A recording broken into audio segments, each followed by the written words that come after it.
Everything happens for a reason, and timing is everything. Ito ang ilan sa mga pananaw ni Asia's rising star Janine Gutierrez pagdating sa love.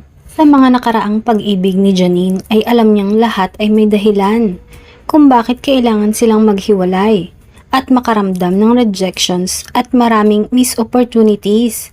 At dito niya na-realize na everything happens for a reason and replace with something better.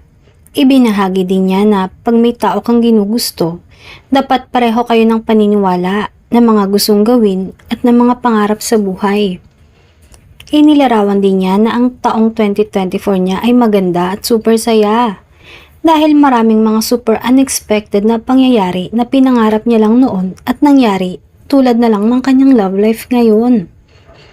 Nabanggit niya din na ang goal niya lang ay mahalin ang sarili niya, ngunit dahil unexpected nga ay biglang may dumating.